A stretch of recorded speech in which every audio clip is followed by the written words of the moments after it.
High,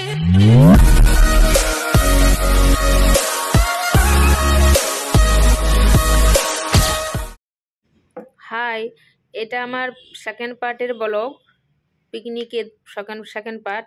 যেদিন তোমরা দেখেছো সেদিনে বললাম না আমার ঠাকুমা স্বর্গলাভ করেছেন, সেই ফোনটা এসে আমি দেখো ওই কাপড়েই সুইটার শুধু গায়ে নিয়েছি আর ব্যাগ গুছিয়ে চলে গেলাম ঝাড়খণ্ডে।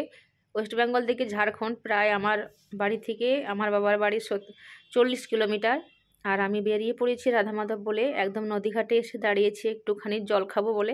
জল আমি নিয়েই চলে এসেছিলাম, কারণ আমি জানি যে আজ টেনশনে কাঁদতে কাঁদতে শুধু জলের চেষ্টা পাবে, আর এখানে অনেক লোক পিকনিক করছে সেটাই একটু নিয়ে নিলাম।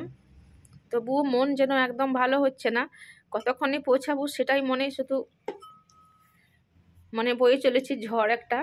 তোমরা দেখতে থাকো, আমি চলে যাব এবার এখান থেকে একদম বাবার বাড়িতে। আমার ঠাকুমা আমাদেরকে অনেক ভালোবাসতো। ঠাকুমা হয়তো সবারই ভালো হয়, কিন্তু আমাদেরও মনে হয় একটু বেশি ভালো। যাই হোক, সকলেরই এমনিও হতে পারে। আর এই দেখো তোমার দাদা ভাই বাবু দাঁড়িয়ে আছে, আর আমি বাবু এখানে দেখিয়ে দিচ্ছি যে দেখ কত দূর পর্যন্ত লোকগুলো গেছে, ছড়িয়ে ছিটিয়ে আছে, পিকনিক করছে একদম। অনেক প্রচুর লোক আছে।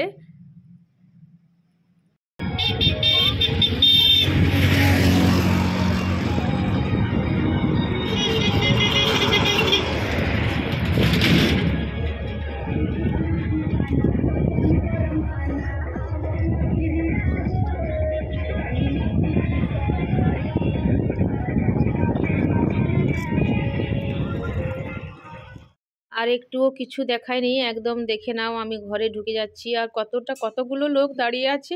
আর ঠাকুমা এই দেখো শুয়ে দিয়েছে। এই দুটো আমার পিসিমণি এইটা যেটা বসছে, আর এই যেটা মাথায় হাত দিয়ে বসে সেটা আমার বড় পিসিমণি, যেটা বসলো সেটা আমার ছোট পিসিমণি। আর ঠাকুমা শুয়ে আছে তুলসী তলায়। এটাই শেষ বিদায় আমার ঠাকুমায়ের, সেটাই আমি দেখতে এসেছি, তোমরাও দেখে নাও। আর বড্ড কষ্ট হচ্ছে, এডিট করার সময়ও আমি কেঁদেছি।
জয় রাধে রাধে রাধে, হরে কৃষ্ণ কৃষ্ণ কৃষ্ণ হরে হরে, হরে রাম হরে হরে।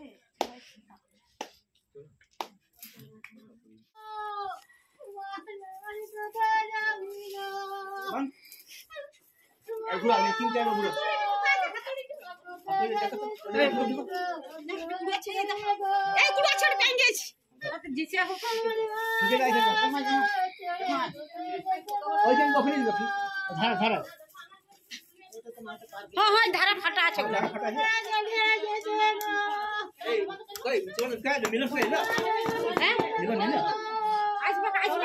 বলে চাইছো তুই মনে করছিস যে গান যাবো নাকি? আবার না না গান যাবো না, যাবো না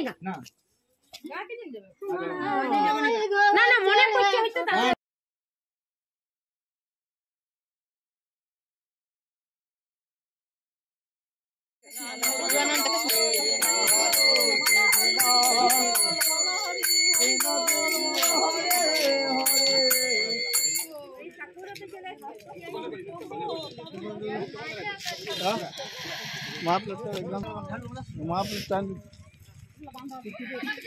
সোনার কোট দিবে আগুন দিয়ে হবে তারপর দিবে এই দিবেন আচ্ছা মানে সোনাটা আছে রূপা আর এলা ঘি বেটে না তুলুয়া আছে নে তুলুয়া গলা আছে এবার ঠাকুর হিসেবে আপনি বলে দিন বলবেন ঠিক আছে ঠাকুর হিসেবে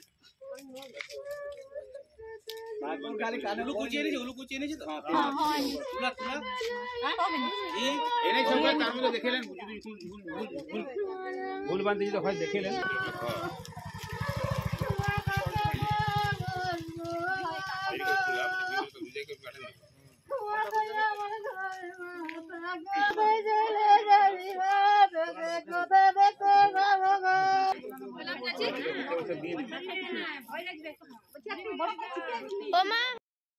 এখানে মুখ অগ্নি করার জন্য প্রক্রিয়া চলছে। এটা ভালো করে দেখানো গেল না এই কারণে যে মুখ অগ্নি দেওয়ার সময় যদি ছোঁয়া হয়ে যায় তাহলে কিন্তু ছোঁয়া হবে, স্নান করতে হবে এই শীতের মধ্যে। তার জন্য আর দূর থেকে একটু দেখিয়ে দিলাম, বিশেষ কিছু দেখানো গেল না। তোমরা তো সকলেই জানো মুখ অগ্নি করতেই হয়, আমার বাবা করেছে। আর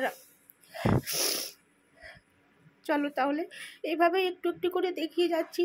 এটাও ইউটিউবের বিরুদ্ধে মানে মতামতের বিরুদ্ধে হবে নাকি জানি না, অনেক কিছু নিয়ম থাকে তো, কপিরাইট পড়বে কিনা আমি জানি না আদৌ, তবুও আমি দেখিয়ে দিলাম। আমার এই ভিডিওটা স্মৃতিচিহ্ন বলে রাখবো করে আমি করে নিয়েছি। তোমরা কি ভুল ত্রুটি হলে ক্ষমা করো, দেখাতে আছে কি না আমি তাও জানি না। একই বলকে অনেক বড় হয়ে যাবে বলে আমি এটা সেকেন্ড পার্ট করেছি। তোমরা দেখে নাও আর দুঃখটা বুঝে নাও। আপনজন দূরে চলে যাওয়াটা কতটা কষ্টকর, হয়তো আমি এটা কখনো ভুলতে পারবো না। যখনই দেখবো ভিডিওটা তখনই আমার বুকটা এভাবেই ফেটে চোখ দিয়ে জল বেরিয়ে আসবে। কোনো দিনও এমন দিন আসবে না যে আমি এই ভিডিওটা দেখে চোখে জল আসবে না।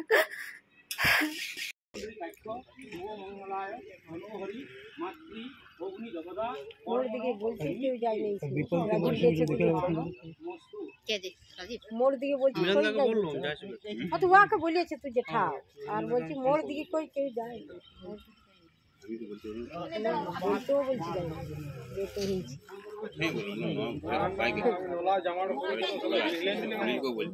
কি বলবো তুমি তাহলে এবার বলো এদিকে এদিকে ছেড়ে দিলে হবে না না তো কি হয় রে না আমি মোড়ে রাজীব বেচারি শুনিল আর কে বেশি আর তো অন্য জন না না এরকম অন্য বাজে নিশ্চয় লোককে বলছে এক দুটো বলবে না বলেও চলে কাউ পাঠাইলো হ্যাঁ লোক পাঠাইলো হ্যাঁ হ্যাঁ ওটা হতো যে কোনো লোকে গেল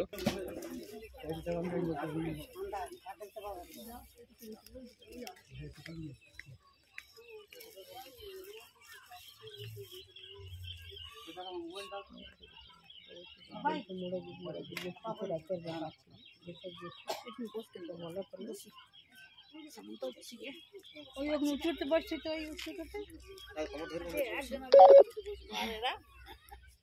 এগুলা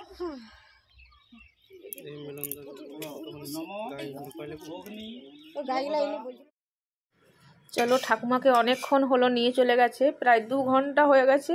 আমি তারপরে মাকে স্নান করিয়ে মুছিয়ে দিয়ে মাকে আমি ফল কেটে দিলাম, আর আমি দুটি মতো দুধ আর মুড়ি খাচ্ছি।